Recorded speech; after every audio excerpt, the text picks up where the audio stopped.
Bueno, mis estimados, entonces vamos a continuar hablando sobre daño cerebral adquirido, ¿sí?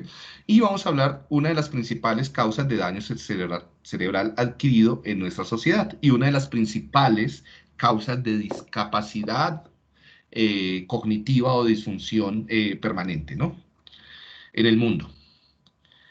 Entonces, ¿qué es el trauma craneoencefálico? Entonces, bueno, este es el trauma craneoencefálico. ¿No? Entonces, hablar de trauma craneoencefálico. Entonces, el trauma craneoencefálico es cualquier daño cerebral causado por un agente externo, ¿sí? Entonces, y por lo general, este agente externo va a generar un impacto directo de diferentes niveles, puede ser penetrante o no penetrante, es decir, puede romper el cuero cabelludo, el cráneo, las meninges, ¿sí? O no, o simplemente puede quedarse externamente, pero generar daño dentro del tejido encefálico, ¿no? Cuando siempre miramos el cráneo encefálico, pues hay fuerzas que están involucrando el cerebro.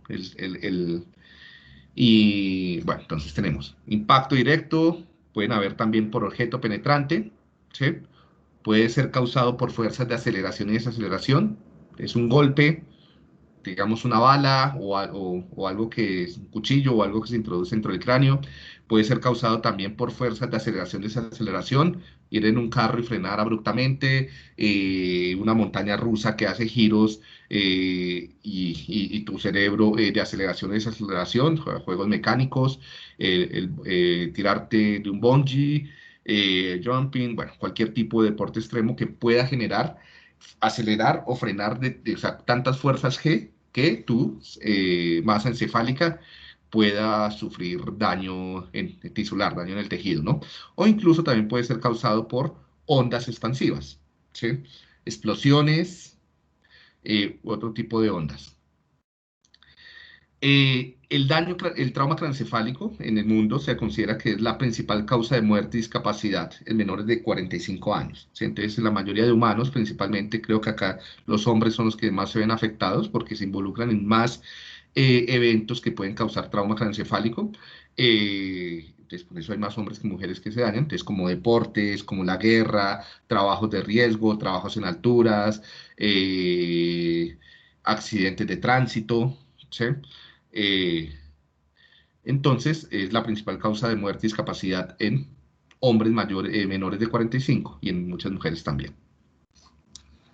Bien, bueno, me van avisando si tienen preguntas.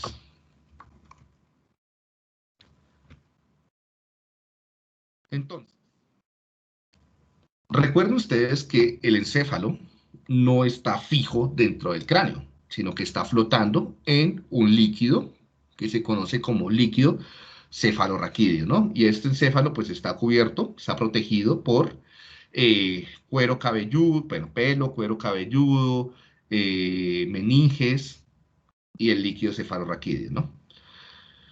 Esto hace que ante cambios abruptos de posición, aceleración, desaceleración o un golpe, el cerebro pueda rebotar dentro del cráneo. Y acá puede rebotar en diferentes, ¿no? En diferentes direcciones. Entonces, si vas hacia arriba y hacia abajo, pues rebotará hacia arriba y hacia abajo, lo más común es que rebote hacia adelante y hacia atrás, pues porque nos pegamos hacia el frente. O, por ejemplo, si tú rotas la cabeza, pues va a tener giros, ¿sí? Que generan fuerzas de rotación, ¿no? Por ejemplo, si estás en un juego, una atracción mecánica que hace giros y se para abruptamente y te voltea la cabeza para el otro lado, entonces el cerebro va a cambiar, ¿no? ¿Qué tanto puede lesionarse el cerebro? Pues depende de la cantidad de fuerzas G, o sea, que se le apliquen al movimiento, ¿sí? Al cambio de movimiento. ¿Sí? Entonces aquí el problema es el cambio abrupto de movimiento, no es el movimiento en sí mismo. Entonces por eso sale aceleración, desaceleración o cambios rotacionales. ¿Alguna pregunta o algún comentario hasta acá? Yo creo que esto es algo incluso que no se ha considerado mucho y que no se ha medido. Sería interesantísimo hacer como un estudio, por ejemplo, en deportistas extremos, sobre traumas craneoencefálicos. Si esto ni se hace ni se reporta, y como que como son tan poquitas personas, no se estudia, ¿no? Pero, por ejemplo, no son pocas personas, porque los deportistas extremos sí, pero ¿cuántas personas asisten a juegos, atracciones mecánicas donde donde el cerebro se ve expuesto a diferentes fuerzas G, ¿sí? A fuerzas de aceleración, desaceleración y rotación, ¿sí? Incluso niños, ¿no? Yo veo que hay niños que suben a muchas de estas maquinitas y pues no sabemos hasta qué punto sus cerebros puedan estar sufriendo. Claro, y volvemos con el problema de lo social, de lo económico, incluso de la ingeniería un poco social, ¿sí? De pensar cómo proteger a estas personas. Eh, Bien, entonces, cuando consideramos el daño cerebral asociado al trauma craneoencefálico, entonces tienen que tener en cuenta, por ejemplo, si es por un golpe, por una contusión, si por lo general la mayoría de los golpes son frontales. ¿Por qué? Porque uno casi siempre se va de bruces, se pega de frente. Si va a ser un carro, te pegas contra el parabrisas, contra el villaré, sí, entonces muchos la gran mayoría de los golpes son frontales, ¿no? Entonces vas a tener unas lesiones donde fue el golpe, donde se recibió la fuerza mecánica, pero van a haber también lesiones de contragolpe, ¿no? Que es por medio de la fuerza donde la masa encefálica va a rebotar. ¿Sí? Entonces, siempre que se evalúan las lesiones cerebrales del trauma craneoencefálico, se deben observar los lugares directos donde se recibió la fuerza mecánica, pero también los lugares opuestos en donde rebotó el cerebro, ¿no? Entonces, ahora les muestro varios ejemplos cómo esto se daña de fuerte. Bien, entonces hay diferentes, lo que les venía diciendo, hay diferentes tipos de fuerzas. Entonces tenemos aquí el ejemplo A, aquí las denominan, estas son las lecturas que yo les había dejado, lineares. Entonces, donde hay aceleración y desaceleración como en una línea recta, hacia adelante y hacia atrás, hacia el polo frontal y caudal, ¿sí? Las que venimos hablando. Entonces, a ustedes los que les gusta apoyar. Eh, Rotación, entonces la hablamos, giros abruptos de la cabeza que generan rotaciones. Esta va a generar esta es muy riesgosa porque genera ruptura de grandes porciones de axones, ¿sí? Y la última que desaceleración, principalmente cuando hay impactos hacia atrás, ¿no? Acelerada, entonces te caes. Las caídas son las que más generan ese tipo de fuerzas, donde vas, vas acelerando y abruptamente frenas y te recibes un golpe enorme, ¿no? Entonces generando también diferentes tipos de fuerzas. Igual, entonces aquí ya nos muestran un poquito los tipos de daños esperados. Entonces, si es un impacto directo, entonces vamos a tener por lo general un hematoma, ¿sí?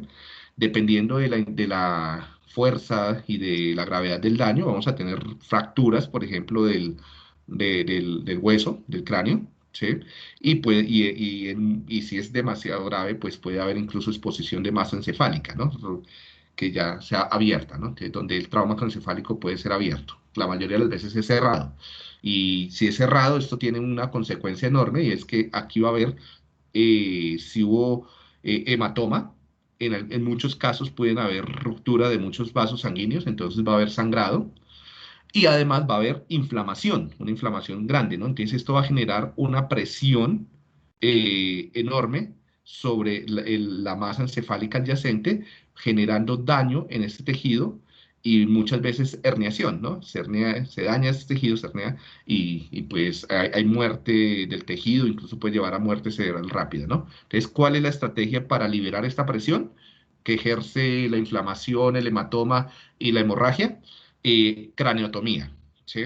Trepanación. Entonces se abre un huequito y se drena el hematoma y los fluidos que se van generando, ¿no? Claro, esto no se hace en casa, esto se hace con muchos cuidados, incluso hay personas que duran como con una bolsita o una gasita que va recibiendo todo este drenaje por varios días, ¿sí? Hasta que se vaya disminuyendo la inflamación. Todo esto son cuidados hospitalarios, ¿no? Porque pueden haber riesgos de infección, pueden haber riesgos de cambios cerebrales por cambios de presión, bueno. Cuando hablamos de aceleración y desaceleración, que es muy común, por ejemplo, en los deportes, fútbol, cuando golpeas un balón, cuando te chocas la cabeza con un jugador en fútbol americano, cuando recibes un golpe en boxeo, ¿sí? En San Valentín, lo que sea.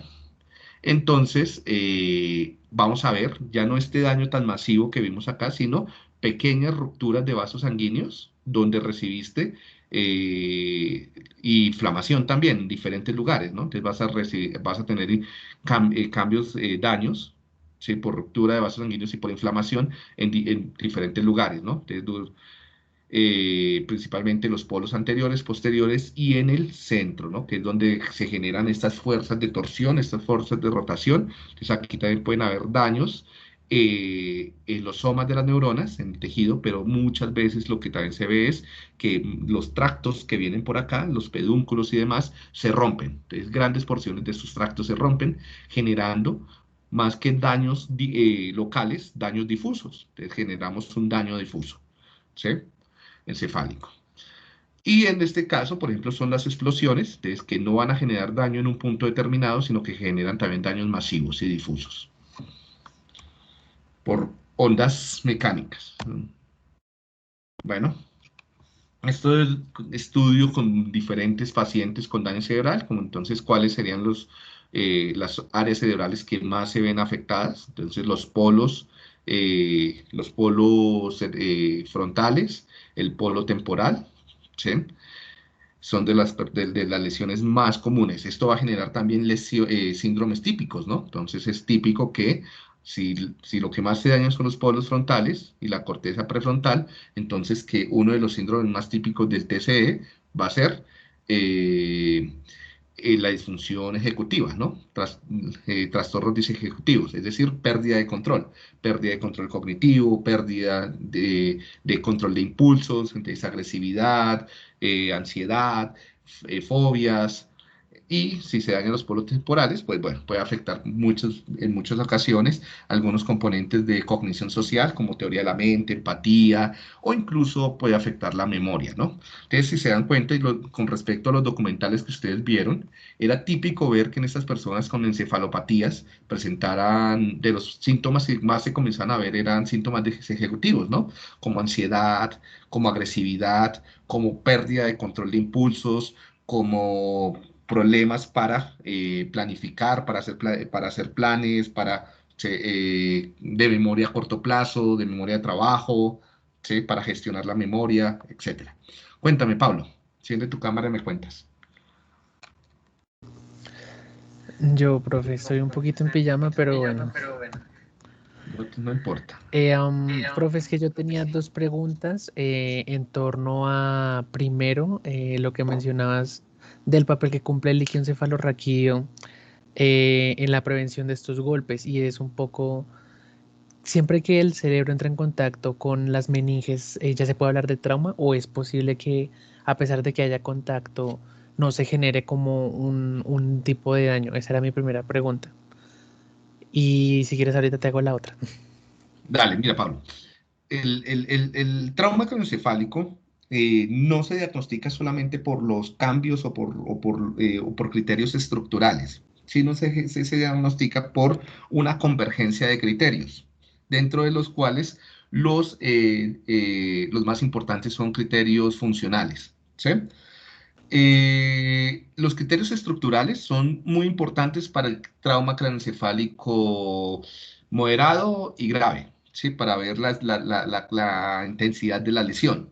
Pero como lo decía algunas de las lecturas, para el trauma craneoencefálico leve, es muy difícil encontrar evidencias en neuroimágenes. ¿Sí? Es que, como sabemos, pues hacemos un tajo, una resonancia magnética, y vamos a ver cómo se lesiona el tejido. No vamos, en un trauma craneoencefálico leve no vamos a ver cambios evidentes ni en meninges, ni en inflamación, ni en ni en acumulación del líquido cefalorraquídeo, ni en masa encefálica. ¿Sí? Entonces, es muchas veces, pues, eh, poco útil hacer neuroimágenes en trauma craneoencefálico leve. Claro, se deben hacer, ¿Por qué se deben hacer? Para descartar un trauma craneoencefálico mucho más grave, ¿sí? O una secuela a posteriori más grave, porque, por ejemplo, si hay rupturas de vasos sanguíneos, además de lo que está pasando ahora, vas a tener una secuela a futuro, porque esto se puede ir agravando, ¿no? Entonces, en 2, 3 días puede ser que saliste bien, se acabó el partido, tuviste, después del accidente eres consciente y te fuiste para tu casa, llevas tu vida bien y te acostaste a dormir y al otro día ya no te despiertas, o te despiertas con afasia, o te despiertas con un tipo de alteración cognitiva grave, ¿no? Y es porque pues, se rompieron vasos sanguíneos, había hemorragia y se iba acumulando. Entonces, por eso se debe hacer la neuroimagen para descartar daños más graves. Si te entiendo bien, tu pregunta era como si siempre las meninges, en el trauma craneoencefálico, claro, o sea, esto es líquido, pues lo más común es que sí, que el cerebro va a entrar en contacto con las meninges, sí, pero eso no interfiere mucho, ¿sí? Algo que no se ha estudiado es qué tanto se dañan las meninges. Eso es otra pregunta, ¿sí? Pero no está tan claro. ¿Cuál era tu otra pregunta, Pablo? Tienes el micrófono apagado. Ay, profe, qué pena, ya. Mi otra pregunta, profe, era en torno a, es que estaba viendo los tipos o clasificaciones que estamos considerando para el daño cerebral adquirido. Quería preguntarte si fenómenos como digamos, la anoxia entran como clasificaciones, como que, o sea, aparte de las que estamos viendo, o si se derivan de alguno de estos tipos de daños, o si simplemente pues responden a otro tipo de clasificación. Eh, depende del tipo, depende cuál sea la causa de la anoxia. Sí, bueno, sí, yo creo que incluso podría ser otra o una categoría adicional, pero no se incluye mucho porque son pocos los casos, ¿sí? Por lo general, ¿a qué se debe la anoxia? Se debe o una insuficiencia cardiorrespiratoria, un paro cardiorrespiratorio, ¿sí? O se puede deber también a ahogamientos, que yo creo que serían los casos más frecuentes. Personas que tuvieron pues, a punto de ahogarse y fueron reanimadas, o estrangulamiento, ¿no?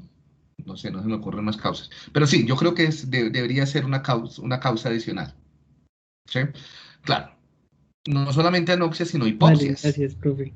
Por ejemplo, ahora con todo esto también del COVID, y yo creo que algo que tiene que estudiarse también es, además del virus, es como la insuficiencia respiratoria o las personas que son sedadas o las personas que son o sea, que tienen problemas respiratorios pueden tener también fallas cerebrales. ¿Sí? Entonces, no está ahí, pero muy bien, muy buena pregunta. Yo creo que podría ser considerada como otra categoría, la de por insuficiencia respiratoria, que iría anoxia e hipoxia porque tiene cascadas metabólicas y cascadas celulares muy particulares. ¿Sí? Y como lugares del cerebro que se afectan más, principalmente toda esta parte del lóbulo temporal medial. Andrea, cuéntame. Hola Diego, yo te tengo una pregunta. Cuando se habla de los comportamientos suicidas que puedan tener las personas que sufren el TCE, ¿esto viene como ligado a como esa falta de control que pueden llegar a sentir o ya viene más directo como con la línea emocional de depresión y la agresividad y eso? Las dos cosas, es que una cosa no excluye la otra, ¿sí?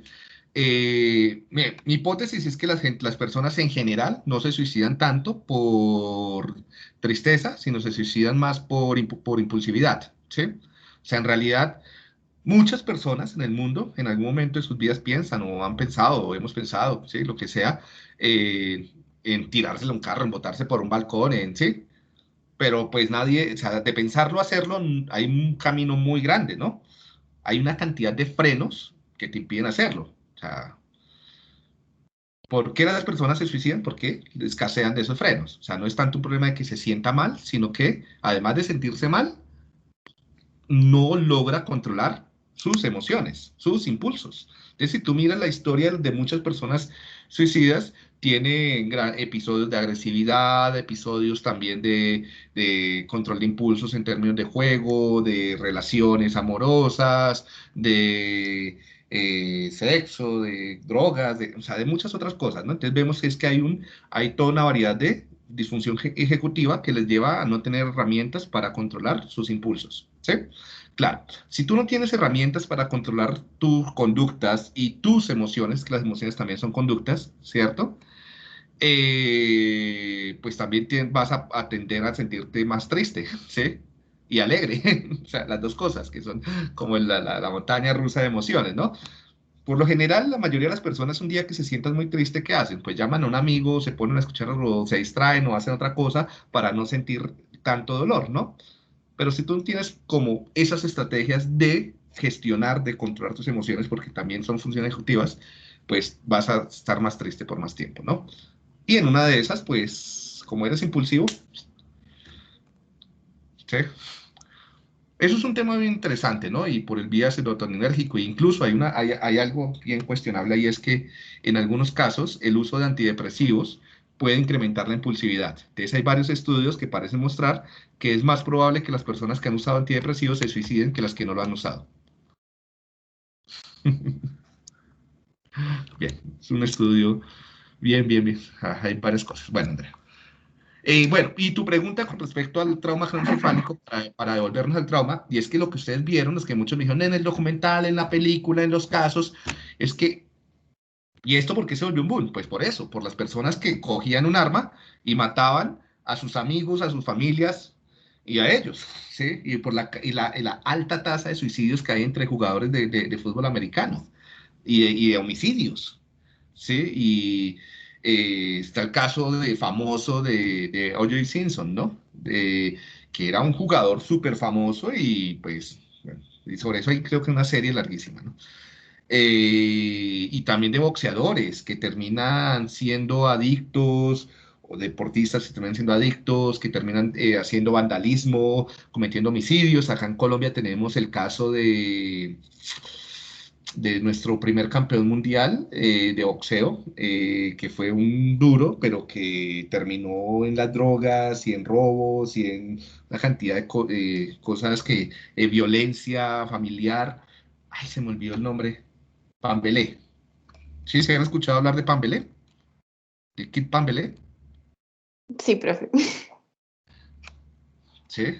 Entonces, y lo que siempre se habló es que nosotros como sociedad le destruimos la vida a esa persona y nunca asumimos la responsabilidad. Todo el mundo salió a acusarlo porque consumía drogas, porque vivió en la calle, porque le pegaba a la mujer, porque, ¿sí? Porque era una persona desinhibida completamente. En las entrevistas, una persona completamente desinhibida. Y resulta que por una afición, un deporte que a todos nos entretuvo en algún momento, bueno, en realidad a nosotros nos entretuvo, yo nunca vi una pelea de Pambelé, pero a sus papás de pronto sí, o a sus abuelos, o sea, generamos este tipo de condiciones, ¿no? Entonces hay una responsabilidad social enorme. Bien, muchachos, entonces sigamos. Entonces tenemos de nuevo en los deportes, acá hay una seria discusión en términos de qué actividades, no solamente deportivas, sino otras actividades como recreativas o laborales, ocupacionales, están promoviendo traumas craneoencefálicos. Y como lo decía muy bien en la película, nosotros no venimos biológicamente equipados para recibir golpes en la cabeza. ¿Sí? Claro, fortuitamente podemos recibir un golpe en la cabeza. Eso no quiere decir que, pues, si no es tan grave, no, pues, nos vamos a recuperar, ¿no? Pero el problema es cuando esto se vuelve algo diario y frecuente. Resulta que estas personas en deportes es diario, diariamente, por ejemplo, los defensas o los delanteros en fútbol, diariamente, porque todos los días se entrenan, cabecean balones. Y cada cabezazo de un balón, vean acá en cámara lenta, va a generar pequeños traumas craneoencefálicos leves que no se diagnostican, que no se evalúan y que no se tratan. Y en fútbol americano, creo que hay posiciones que no reconozco, ¿sí? Atacantes o defensores, eh, que son los que siempre chocan, ¿no? Los más grandes, los que, sí, pues el que lanza a Tom Brady, no, pues le pegan, pero pues no es tan frecuente, pero esta gente de los entrenamientos, el entrenamiento es como mulas, ¿no? O sea, como cabras, digo, pa, golpe.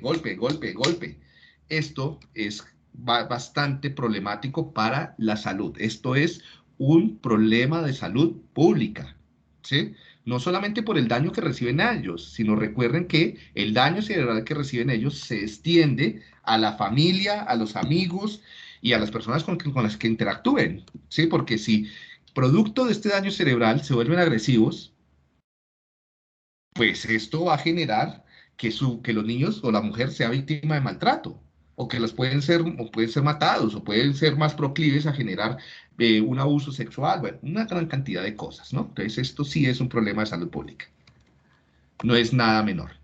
Bueno, de lo que ustedes leyeron y de lo que hemos visto, y parte de lo que era la evaluación, es que las fuerzas, y lo que se ha visto recientemente incluso con modelos animales, es que las fuerzas a las cuales sometemos el cerebro en actividades deportivas, recreativas y laborales, o cívicas diarias, digamos, como en accidentes, pueden generar rupturas de grandes porciones de axones, ¿sí? De tractos.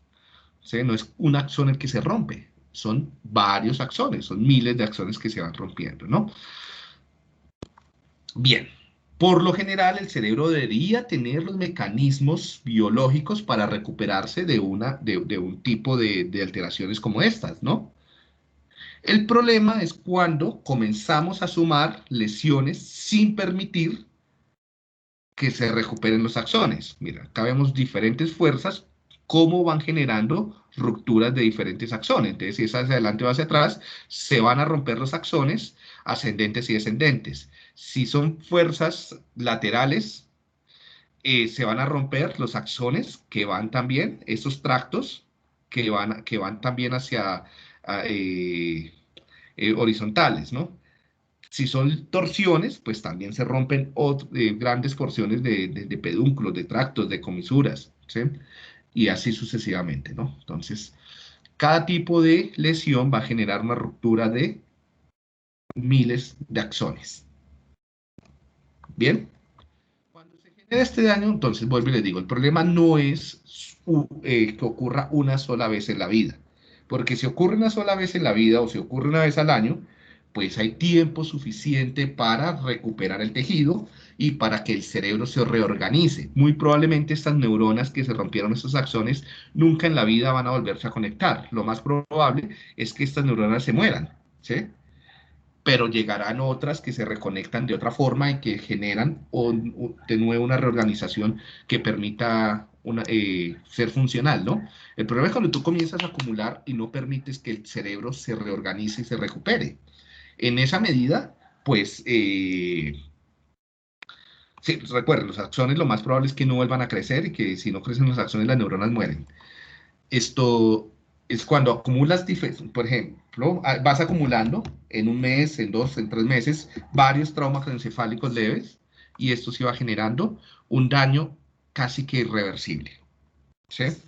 Bueno, aquí vemos ya un trauma craneoencefálico o grave, ¿sí? Esto no es leve para nada, y aquí vemos el efecto de un golpe contra golpe, ¿no? Entonces vemos cómo se dañó enormemente los polos frontales y la corteza prefrontal, ¿no? Y además de los daños mediales que les dije, ¿no? Esto es que chocó el encéfalo contra el cráneo, ¿sí? Contra el hueso frontal y contra los huesos temporales y orbitales. Entonces vemos el sangrado, ¿sí? Esto, pues esta persona se murió, nada que hacer, y por eso tenemos el cerebro ahí. Bueno, se estima que alrededor de 69 millones de personas en el mundo sufren traumas craneoencefálicos por año, ¿sí?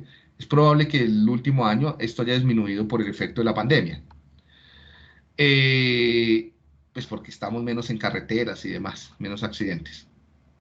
Y algo importante es que los traumas encefálicos afectan más a países de bajos ingresos porque hay menos prevención, ¿sí? ¿Por qué hay menos prevención? Porque, por un lado, los carros de los países pobres tienen menor seguridad, ¿no? Entonces, por ejemplo, acá Colombia nos mandan los carros que no reciben en ninguna otra parte del mundo, ¿sí? Sin airbags, con un airbag, sin protección en la carrocería, con frenos deficientes, sí, o sea, todo. O sea, los carros, la mayoría de los carros que llegan a Colombia no cumplen con las normas europeas o norteamericanas de protección para accidentes de tránsito. Esto va a generar trauma craneoencefálico en gran medida, ¿no? Aquí los trabajos, o sea, hay menos regulación sobre los trabajos, ¿no?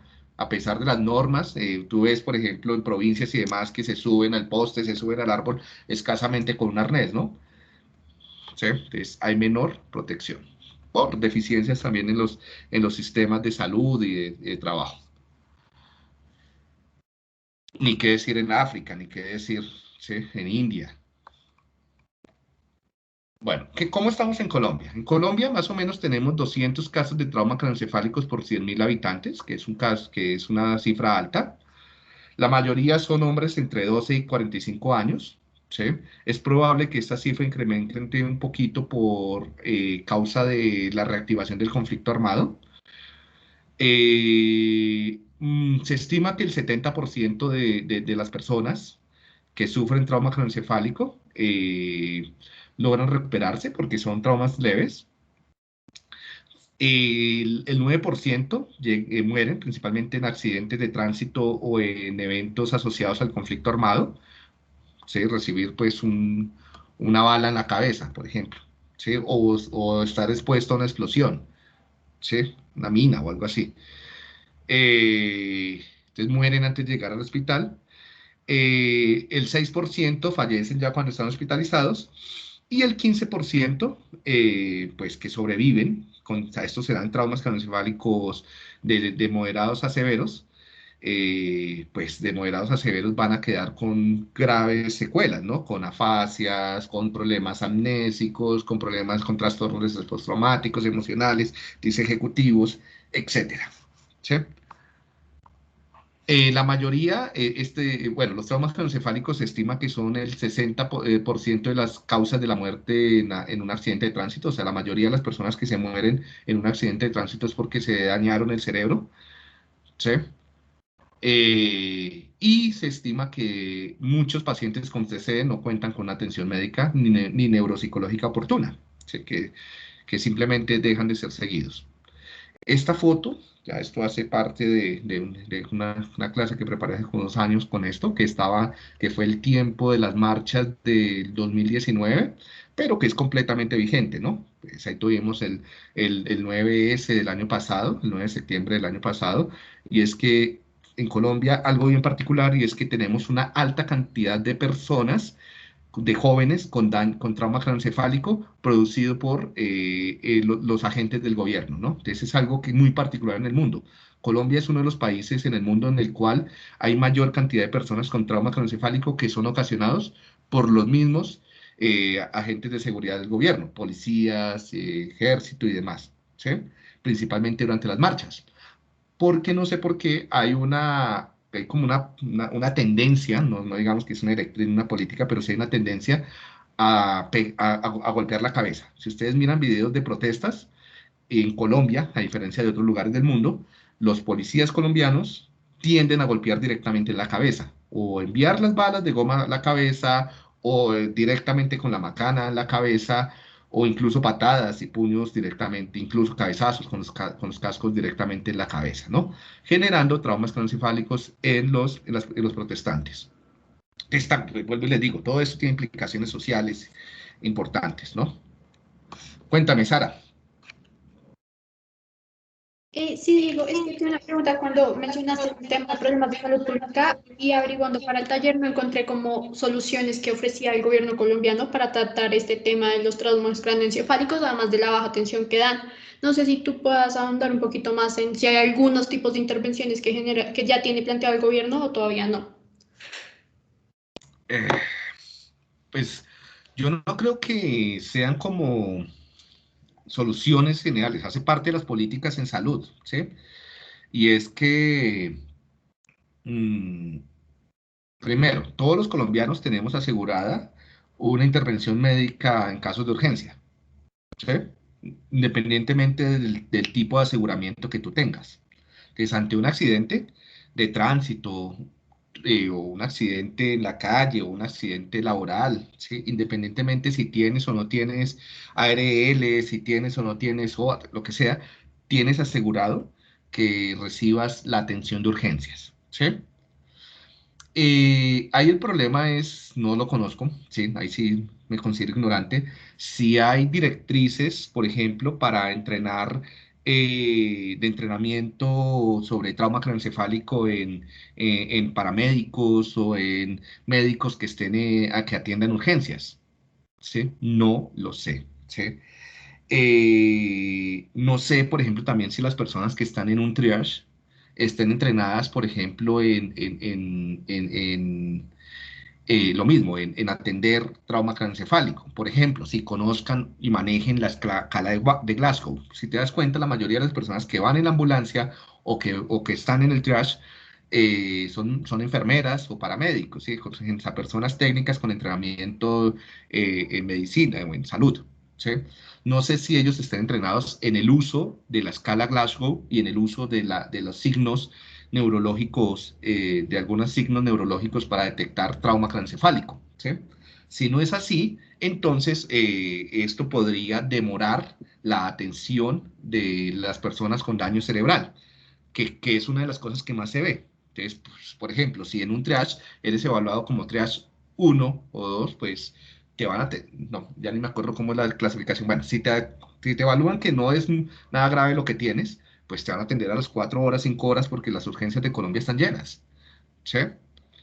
Y esas 4 o 5 horas pueden generar que te mueras o que tengas daños cerebrales irrecuperables, que es lo que ha pasado. Y hay varios casos que dicen, no, que la persona llegó con mareo, y nadie se dio cuenta, y como era joven, entonces cuando se dio cuenta en la silla ya no se volvió a parar. Sí. O se desmayó y bueno, entró en paro, lo que sea. Entonces, creo que eso no está tan bien regulado, ¿no? Que las personas de primera línea en urgencias tengan la formación suficiente y que se evalúen rutinariamente para que sí puedan diagnosticar traumas craneoencefálicos, en especial los severos, los moderados, ¿sí? Porque el severo, pues por lo general tiene, es un accidente muy grave, ¿no? Entonces es evidente que estás mal, pero el severo puede ser que no sea tan claro. Ya lo otro son los protocolos de intrahospitalarios, que ya no sé qué protocolos se manejen, pero pues si tienes un buen aseguramiento, por lo general te ve un neurólogo. Sí, eso por lo general, si tú tienes una buena prepagada, inmediatamente pasas rápido y entonces sí hay protocolos que cualquier tipo de golpe en la cabeza, se hace neuroimagen y el neurólogo explora. Eso está bien, sí, pero tienes que tener un buen aseguramiento. Si no tienes un buen aseguramiento, sí hay barreras enormes en términos de acceso al neurólogo y en términos de acceso a la neuroimagen, ¿sí? Entonces, si estás en el hospital del Tunal, pues pueden pasar 2 días antes de que te hagan el TAC o antes de que el neurólogo, o que haya un neurólogo. Si estás en un hospital de tercer nivel, digo, de primer nivel, un hospital no, en un pueblito, es más probable que un neurólogo llegue solamente una vez a la semana, ¿sí? Por ejemplo, incluso en Girardot, que es una ciudad tan grande y cercana. Yo tuve un caso personal y era que un primo tuvo un accidente de tránsito y el neurólogo llegó 5 días después. Ya cuando llegó, el chino se complicó y se murió, ¿sí? Y entró consciente. El problema es que nadie se dio cuenta que tenía un sangrado intracerebral, que necesitaba una trepanación, una craneotomía, y pues cuando se dieron cuenta llegó el neurólogo, muerte cerebral, y ya después de muerte cerebral pues no hay nada que hacer, ¿sí? Entonces, creo que no está tan bien regulado y gracias por tu pregunta. O sea, como todo en Colombia, depende de qué tanta, y en Latinoamérica yo creo, y en otra parte del mundo, depende de qué tanta plata tengas. Si tienes buenos recursos económicos, lo más probable es que tengas una muy buena atención. Si no los tienes, lo más probable es que se te atienda, pero no tengas tan buena atención y no se trate bien el trauma craneoencefálico. No sé si te respondo, Andrea o Sara. ¿Quién acaba de...? Yo, Sara, sí, profe, gracias. dale. Nicolás, cuéntame. Hola Diego, yo quería aportar un poquito porque yo encontré algo de este tema y si bien no encontré regulaciones gubernamentales para, digamos, reducir los efectos de el daño cerebral pues adquirido, lo que encontré fue que en Colombia pues hacen falta estudios que contribuyan desde la neurociencia a mejorar la calidad de vida de las personas que han sufrido de trauma craneoencefálico y además de esto, las personas que sufren de trauma craneoencefálico o de cualquier otro tipo de daño cerebral adquirido, tienen la problemática que dependiendo en dónde se ubiquen, puede que no hayan las instalaciones médicas necesarias o que no haya el personal para atenderlos.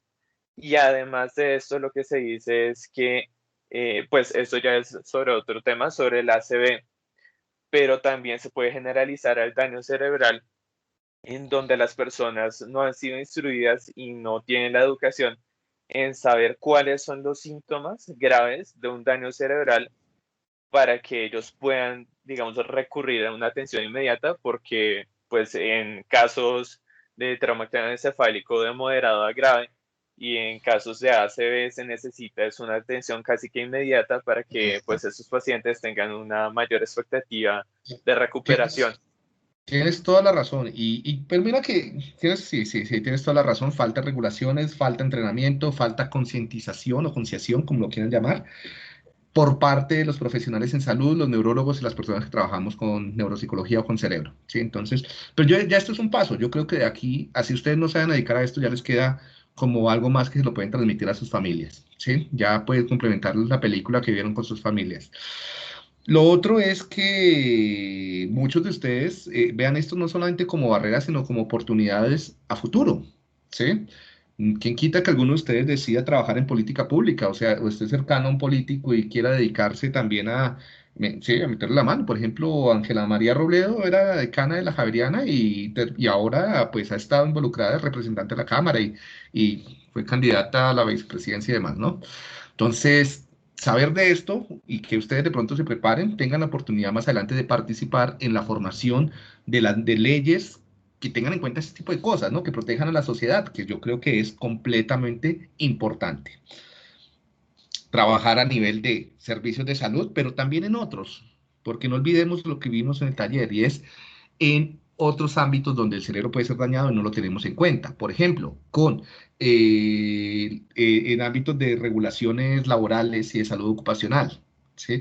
En ámbitos de deportes. Yo creo que esto sí falta en regulación en deporte. En Colombia no tenemos protocolos de trauma craneoencefálico leve, de concusión, como sí los tienen en otros países, en la liga española, en la liga inglesa. O sea, todo lo que es la UEFA tiene una ley, ya está regulado de que todo jugador que reciba un golpe en la cabeza debe salir del campo y el médico tiene que aplicarle un protocolo, que es la escala Glasgow, básicamente, de trauma craneoencefálico. Y si detecta indicadores de trauma craneoencefálico leve, como le pasó a Richarlison del Everton hace como un mes, 2 meses, debe salir de la cancha, no puede jugar más y debe irse inmediatamente para la clínica a que le hagan exámenes. Y, y eso ya conlleva a que debe ser excluido por 1 o 2 semanas, por lo menos, de entrenamientos y competición. ¿Sí? Y así, pero en Colombia no existe eso. Y creo que acá hubo un caso, ya no me acuerdo bien, de un jugador que tuvo un golpe en defensa, un golpe en la cabeza y salió y estuvo grave por mucho tiempo en el hospital. ¿Sí? Entonces, esto hace falta regularlo. Y lo otro que les digo, ¿no? Por ejemplo, prohibir que los niños se entrenen con golpes en la cabeza. Eso va a cambiar completamente el fútbol, por ejemplo. Cada vez en el futuro el fútbol va a cambiar y cada vez se va a desestimar menos el uso de la cabeza como en la táctica o en la estrategia. Pues porque lesiona el cerebro y no es posible jugar con un casco. ¿Sí? Que sería peor. Bueno, creo que Sara está levantando la mano, pero Nicolás, pero quiero avanzar y ya ahorita al final dejo para preguntas, ¿vale? Entonces tenla ahí levantada y ahorita te doy la palabra, Sara. Entonces, rápidamente, entonces. Traumas, otras clasificaciones del trauma craneoencefálico. Los podemos dividir en traumas cerrados y abiertos. Y la diferencia básica es que en el trauma craneoencefálico cerrado, pues no se expone el cerebro y en el abierto sí se expone el cerebro, ¿no? En el trauma craneoencefálico cerrado, pues lo que vemos son diferentes niveles, ¿sí? Desde que puede ser con fractura, sin fractura, o con sangrado intracerebral, sin sangrado intracerebral, con diferentes tipos de hematomas. Recuerden que el hematoma pues, se denomina de acuerdo al lugar, si es dentro del cerebro, hematoma intracerebral o intraparenquimatoso, ¿sí? Si es por debajo de la dura madre, sería subdural. Si es por encima de la dura madre, epidural. Si es entre la dura madre y la aracnoides, digo, entre la aracnoides y la pia madre subaracnoideo, ¿sí? Son como las clasificaciones de los hematomas. Y diferentes tipos de fracturas, hundimiento, sin hundimiento, etc. En los traumas craneoencefálicos abiertos, pues puede haber o no, bueno, por lo general siempre hay exposición del cerebro, lo cual es muchísimo más grave, con todas las secuelas, depende muchísimo qué generó la lesión, ¿sí? Podemos acá el típico caso de Phineas Gage, o de la narración de Phineas Gage, que obviamente fue un trauma craneoencefálico abierto, ¿sí? Y pues depende si penetró o no penetró el agente que generó la lesión, ¿no? Entonces, por ejemplo, si fue penetrante, ¿qué fue? Si fue un cuchillo, bueno, si quedó dentro, entonces sí, entonces porque esto va a generar infección, ¿no? Pero, por ejemplo, cuando son proyectiles, los proyectiles muchos de ellos pueden cauterizar y entonces no generan tantas lesiones, depende pues lo que haya dañado, ¿no? Entonces, que fue en el caso de Phineas Gage, ¿sí? Entonces, todas estas son consideraciones. Aquí hay otra clasificación que se suele usar, ¿sí? Entonces, de acuerdo un poco a las lesiones, a las secuelas en el tejido, ¿no? Entonces, si son lesiones primarias o secundarias, es decir, si son directamente por el trauma craneoencefálico o si son lesiones que vienen después por todos los cambios en el tejido y celulares, ¿no? Entonces, en las primarias tenemos por contacto, por aceleración, desaceleración, bueno, y hay una gran cantidad de tipos de lesiones cerebrales que pueden venir. Y en las secundarias, pues lo que hemos hablado, la inflamación, el edema, los daños vasculares, ¿sí? Incluso acá hay algo de la hipoxia, la isquemia, problemas de irrigación sanguínea, las hernias, bueno, y una gran cantidad de otros tipos de posibles daños cerebrales que son secundarios a estos daños primarios, ¿sí? Otra clasificación de si el daño es difuso o si el daño es focal, porque esto va a cambiar un poco los síntomas, ¿no? Y las secuelas neuropsicológicas. Si es difuso, ¿a qué se debe? Si fue a trauma craneoencefálico leve, si hay daño axonal difuso, si fue por explosiones, ¿sí? Por ejemplo, aquí por movimientos exagerados, algo que el síndrome del zarandeo en bebés, o si es focal, entonces por un proyectil, si fue penetrante, si es una contusión, un golpe, si fue epidural, suraracnoideo, bueno, los hematomas que ya hablamos, ¿no? Si es intraventricular, intracerebral, etc. Aquí, bueno, algunas lesiones de trauma craneoencefálico cerrado, entonces aquí vemos con daño axonal difuso, ¿sí? Con hemorragia subaracnoidea.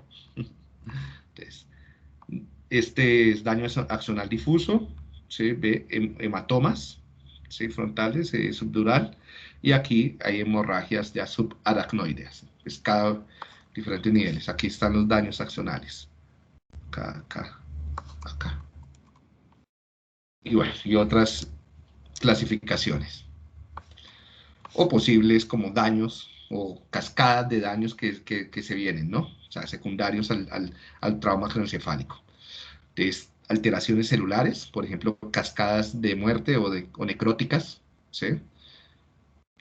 Inflamación, tormentas de citoquinas, ¿sí? Fagocitosis por microglía, acá estas son mediadas principalmente por la microglía, estas por astrocitos, disfunción de la mitocondria, alteraciones axonales estructurales,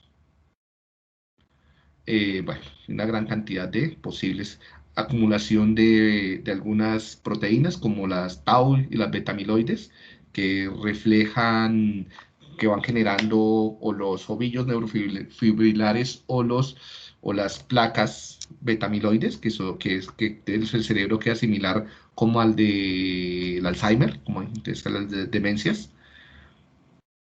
Bien, daños en las redes cerebrales y otros tipos de alteraciones.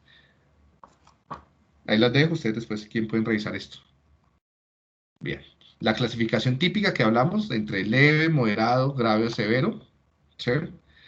El leve pues se debe llamarse también conmoción o concusión, ¿sí? Que es la mayoría de las personas. Los síntomas pueden variar desde desorientación, cambios perceptuales como hormigueo, fosfenos, zumbidos, eh, desorientación en tiempo, lugar o persona, que no sabes dónde estás, como, o sea, como que te pierdes.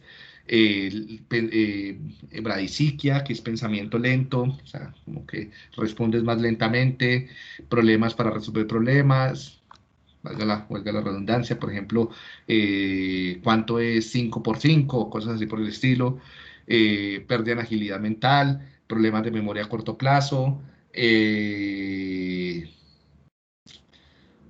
bueno, básicamente esos, ¿sí? Y algunos somáticos, ¿no? Como vómito, eh, síntomas vagales como palidez, como pérdida de presión arterial, ¿sí?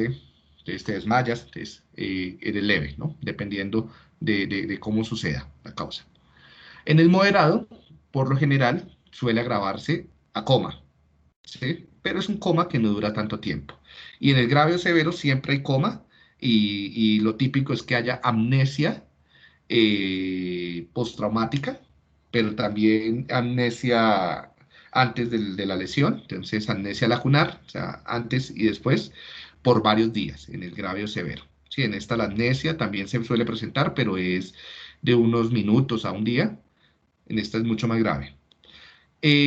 ¿Cómo se evalúa el tipo de trauma craneoencefálico? ¿Sí? La gravedad del trauma craneoencefálico se evalúa por criterios clínicos, básicamente si abre los ojos, si no abre los ojos, si responde el nombre, ¿sí? Pero no es entrevista, no es que tú le hagas una entrevista, sí, porque si la persona está desmayada, pues no es posible, ¿sí? Es síndromes clínicos neurológicos, podríamos decir, ¿sí? Eh, y muchos de los traumas muy graves y severos requieren cirugía y cuidados intensivos por varios días, ¿sí? Esta es el típico instrumento que se utiliza para evaluar la gravedad del trauma craneoencefálico, que es la escala de Coma-Glasgow, ¿sí? Entonces, y es muy simple, ¿no? Entonces ustedes van sumando puntos. Entonces, primero, respuesta ocular. Entonces, ustedes revisan si abre los ojos espontáneamente, o sea, si tiene los ojos abiertos, ¿sí? Si no los tiene abiertos, entonces o no los abre o no los cierra. Sí, pues ustedes le pueden abrir o cierra los ojos. Entonces, si lo hace solamente a la voz, o sea, cuando les hablan. ¿Sí? Esto está hablando del nivel de alerta. Si no lo hace a la voz, entonces si lo hace cuando ustedes, por ejemplo, los pellizcan o los pinchan, ¿sí? O si definitivamente no abre y cierra los ojos, ¿sí? O sea, no hay movimientos oculares. Otros, verbal. La respuesta verbal. Entonces, si está orientado, entonces, quién eres, dónde estás, qué día es hoy, en tiempo, lugar y persona. Se evalúa siempre la orientación en tiempo, lugar y persona. ¿Sí? Si está confundido, si no sabe muy bien dónde está, ni quién es, ni qué está haciendo ahí, ni cuándo es, pues, si las respuestas son incoherentes, si tiene un lenguaje verbal, se habla, pero no es coherente el lenguaje, o si es incomprensible, o si no hay respuesta verbal. A nivel motora, obedece órdenes como dame la mano, levanta la mano, mueve la cabeza, ¿sí? Si puede localizar, si no está esto, pero entonces sí puede localizar la fuente de dolor, ¿sí? Si retira o localizar dónde está la mano, dónde está, ¿sí? Si retira el brazo, por ejemplo, ante un estímulo doloroso, ¿sí? Y ya, mediciones si hay flexión, si el brazo se están flexionados o extendidos, para ver qué tanto daño cerebral hay. Ya les muestro imágenes sobre esto. Entonces, ustedes suman los puntos y miran a ver cuánto da, ¿no? Recuerden que unos puntos son excluyentes, ¿no? O sea, no puedes sacar 5 y 6 acá. Entonces, acá. Si obedece, pues ya no se suman los de abajo. ¿Sí? Si está orientado, no se suman los de abajo. O sea, si no hace vas bajando hasta ver a dónde llega, ¿no? Entonces, 4, 9, 16, 15, ¿no? Bien, entonces, no solamente se usa actualmente la escala de Glasgow, lo primero que se debe usar es la escala de Glasgow, pero también ya en ámbitos clínicos y si estás preparado, debes medir estas otras fuentes de información.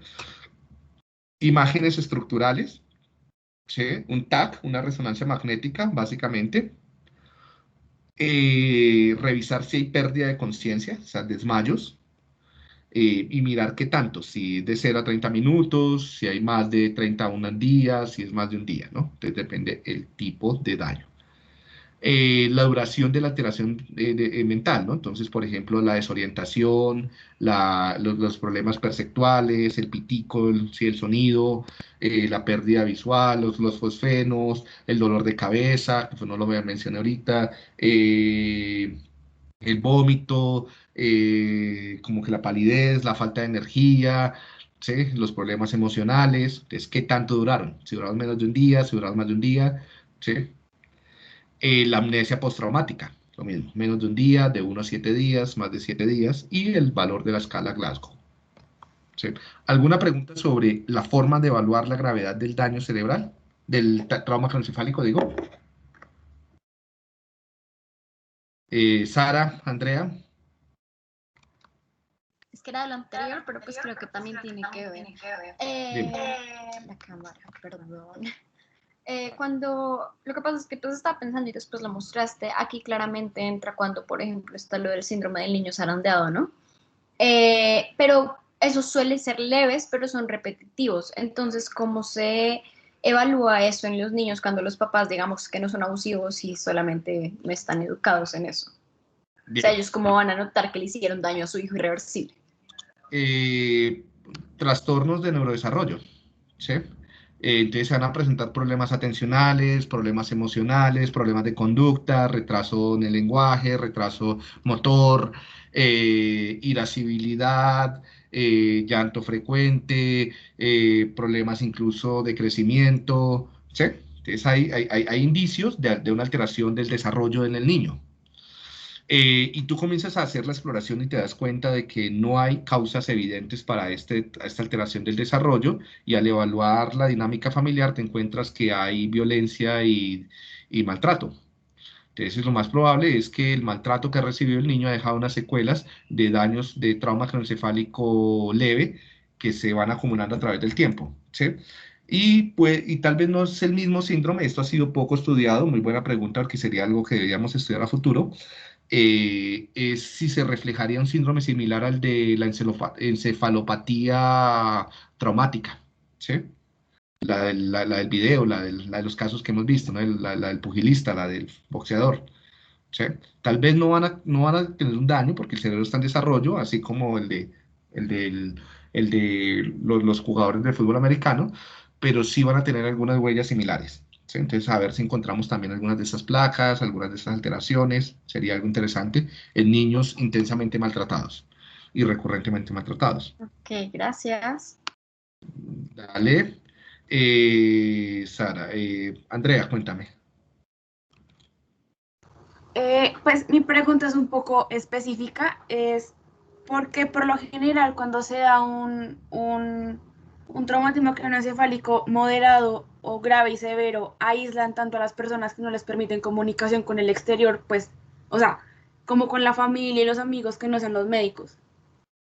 Depende qué tanto ha sido el daño, ¿no? Por ejemplo, si estás en una unidad de cuidado intensivo, pues deben aislarte porque pueden haber otras complicaciones para ti y para las personas que están a tu alrededor, ¿sí? Porque infecciones, ¿sí? Principalmente yo creo que va en términos de infecciones. Y la persona va a estar sedada, o está en coma, por lo general va a estar en coma, o si no está en coma, está en un coma inducido, o sea, sedado. ¿Por qué el coma inducido es tan importante? Para evitar que se aumente la inflamación. Porque si tú estás cognitivamente activo, vas a tener, o emocionalmente activo, lo que sea, vas a tener mayor flujo sanguíneo. ¿Sí? Pues el pensamiento es el producto también de la... Eso es un tejido, ¿no? Entonces, si tú estás activando el tejido, entonces vas a tener mayor metabolismo, flujo sanguíneo, consumo de glucosa, temperatura, y eso genera inflamación. Sí, o sea, si tú te lesionas la rodilla y comienzas a mover y a mover la rodilla, pues se te daña más. ¿Sí? Entonces, por eso te dicen, déjelo quieto. ¿Cómo dejamos quieto el cerebro? Pues sedando a la persona. Un coma inducido. Aunque eso va a tener otras complicaciones más adelante, pero es como una balanza, ¿no? Del riesgo. Entonces es, por un lado, porque está sedado, por el coma inducido, por otro lado, por reducir los cambios emocionales, cognitivos abruptos que puedan ser contraproducentes, y en tercer nivel, porque estás en una sala de cuidados intensivos donde todo ingreso va a ser un riesgo para el paciente o para otros pacientes en términos principalmente de infecciones y de cuidados médicos. ¿Sí? No falta el que se tropiece con el ventilador y lo desconectó. Entonces, ¿Vale? Bien. Bueno, ya en un momento abro a más preguntas. ¿Listo? Entonces, algunos síntomas del trauma craneoencefálico leve. Entonces tenemos síntomas físicos, síntomas sensoriales y síntomas cognitivos. Por favor, yo les dejo esta tablita para que ustedes la revisen. ¿Sí? ¿Y por qué hablamos ahora del leve? Nos vamos a enfocar en el leve porque es el que más ocurre y es el que muchas veces no se trata. Muchas veces quedó muy limpio el vidrio de la casa y te pegaste un cabezazo contra el vidrio de la puerta o tuviste un accidente y te golpeaste y lo dejaste pasar, o te dieron un golpe, un puño, lo que sea, y lo dejaste pasar. Y como no quedaste inconsciente o no tuviste, o tú dices, no, esto no es nada grave, ¿sí? Entonces lo dejas pasar. ¿Cuál es el problema? Que pues, esto puede llevar a daños mayores o pueden generarse traumas craneoencefálicos recurrentes, ¿sí? Entonces necesitas atención médica, así sea trauma craneoencefálico leve. Necesitas una evaluación y una neuroimagen, ¿no? Entonces debemos estar muy sensibles después de un golpe en la cabeza, ¿sí? Una explosión y obviamente pues un proyectil o cualquiera de estas cosas que atraviese, ¿sí? Para una caída, un zarandeo, ¿sí? Entonces, si detectamos estos síntomas, entre más síntomas se detecten, pues más probable es el trauma craneoencefálico, ¿no? Entonces, además de la escala Glasgow, tenemos que detectar estos síntomas. Entonces, síntomas vamos a revisar físicamente, pérdida de conciencia, así sea solo unos minutos, dolor de cabeza, náuseas, vómito, palidez, mareo, fatiga, problemas en el lenguaje, alteraciones del sueño, ¿sí? O incluso alteraciones en la ingesta de alimentos, perder el apetito o incremento en el apetito. Vuelvo y les digo, estos síntomas se pueden presentar inmediatamente después del trauma o incluso durante las semanas siguientes, 1 o 2 semanas siguientes, ¿sí? Y es lo que se conoce como, o sea, si dura más de 3 semanas se llama síndrome post-concusión. Por lo general uno revisa esto 1 o 2 semanas. Si ya es más de 3 semanas, pues, necesariamente necesitas tratamiento médico. Otros síntomas sensoriales, visión borrosa, fosfenos, o sea, lucecitas que titilan, zumbidos en el oído, que te escuche que te habla, ¿no? O sea, que te dice Dios que vayas para la luz, no vayan a la luz. No, mentiras.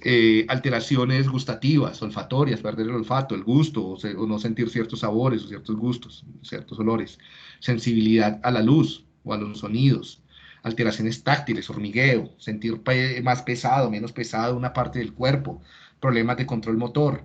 Ustedes como que sienten debilidad o ponen los brazos hacia el frente y ¡fum! Un brazo se les cae, ¿no? Esa es típica, ¿no? Tienen que hacerla.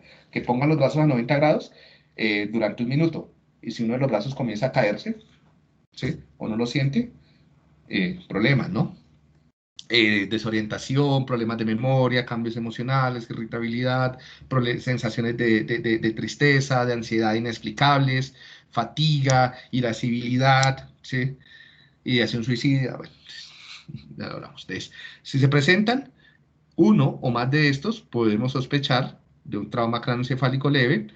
Se espera que estos síntomas no duren más de 1 a 2 semanas y si duran más de 3 semanas, estaríamos hablando de un síndrome post-concusión. Bien, va a levantar las manos y acumulando sus preguntas y ya púntenlas por ahí y ya les doy, y ya abro el micrófono. Bien, ahora pasemos a uno del tema que fue el taller y la discusión que hemos tenido y es ¿qué pasa cuando el trauma craneoencefálico leve se acumula reiterativamente? O sea, ¿qué pasa cuando una persona tuvo un trauma craneoencefálico y luego otro, y luego otro, y luego otro, y luego otro, sin darle posibilidad a recuperación? Ya sea por, principalmente esto es, o por maltrato, violencia o producto de un deporte o de tu profesión, ¿sí? Entonces, por ejemplo, sería bueno mirar esto con qué pasa con los corredores automovilísticos, ¿sí? Que todo el tiempo están expuestos a una gran cantidad de cambios de fuerzas G, ¿no? Entonces, a pesar del casco, por eso es que también tienen estas cosas acá y demás, su cabeza tal vez, bueno, que yo creo que eso sí ha sido estudiado, o sea, las fuerzas dentro del casco que tienen en la cabeza, las fuerzas G.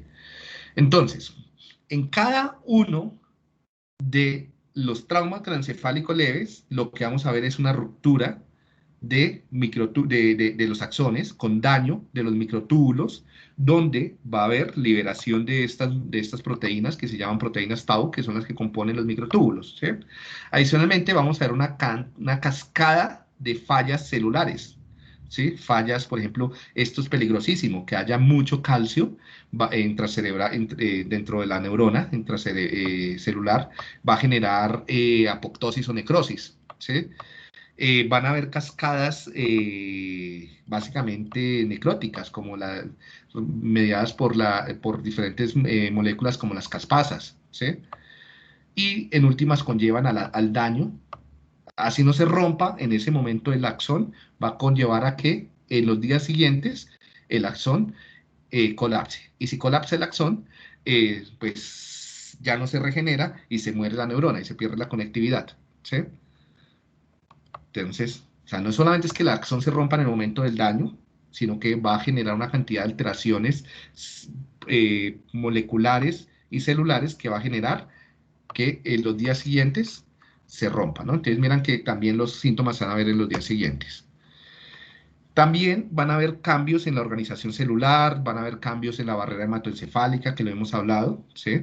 Entonces puede ser que la barrera hematoencefálica sufra, y al sufrir la barrera hematoencefálica se debilita, y si se debilita la barrera hematoencefálica, el cerebro queda expuesto a muchos tóxicos. Entonces otras sustancias tóxicas van a entrar y van a dañar. Miren que entonces no es solamente el daño agudo, o sea, no es solamente en el momento del trauma, es que los síntomas pueden comenzar a presentarse días posteriores. ¿Por qué días posteriores? Porque están ocurriendo todos estos cambios en el cerebro, ¿sí?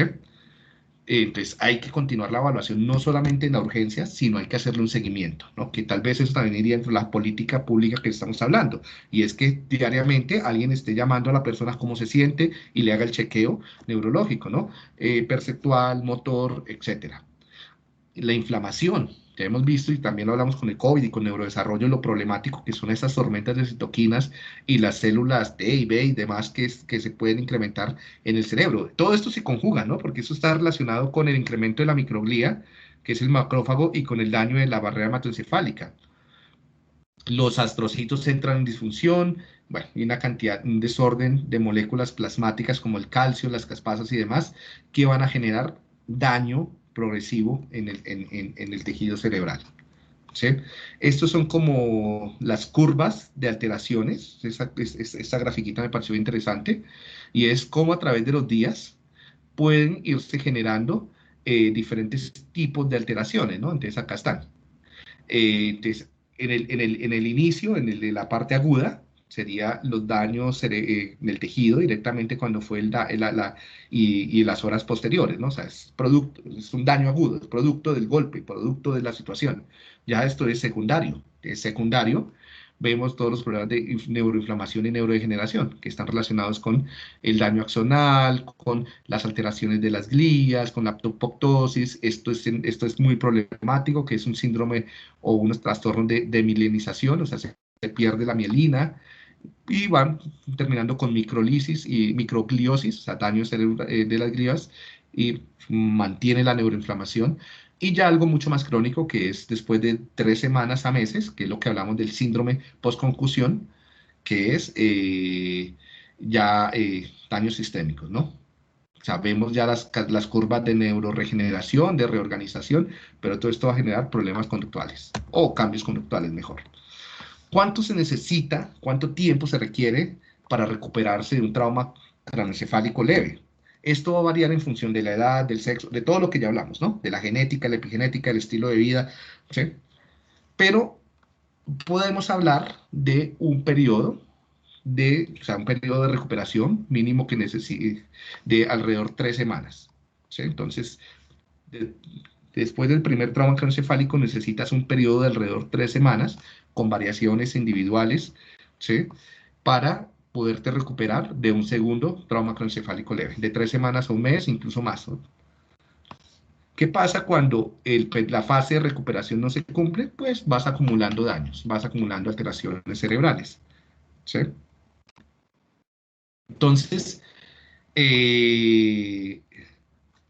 por eso el cuidado, así no tengas síntomas, Después del golpe se debe hacer un seguimiento y se debe tener un cuidado de 3 semanas a un mes después del trauma craneoencefálico, ¿sí? Mínimo 2 semanas, mínimo 2 semanas, pero se puede extender hasta un mes para garantizar que no hay secuelas. Y ahí sí recobrar de nuevo las actividades en las cuales se generaron los traumas. Las secuelas neuropsicológicas pues van a depender, como lo hemos hablado, de variables individuales, de la lesión, del tratamiento, ¿sí? La mayoría de los leves no dejan secuelas, a menos de que se sigan de otras condiciones. La mayoría de los moderados dejan secuelas, que son la mayoría de sus pacientes neuropsicológicos y también psicológicos. Incluso los que les gusta la psicología clínica deberían chequear si estas personas, por ejemplo, parte de su depresión, ansiedad, problemas de pareja o sociales están asociados a golpes que han recibido en la cabeza. Y la mayoría de los graves siempre dejan secuelas discapacitantes, no logran reintegrarse como tal a actividades sociales, laborales, educativas. Bien, eso es todo lo que tenía planificado para trauma craneoencefálico, que es un tema bastante extenso, grande, pero yo creo que ahí lo abordamos de forma profunda. Pregunta, uy, se fue el tiempo. Entonces, muchachos, los que tengan que retirarse para otras clases, nos vemos el jueves para continuar con ACB. Y las personas que tengan preguntas y que no tengan tanta afán, se quedan, por favor. Voy a detener acá la grabación.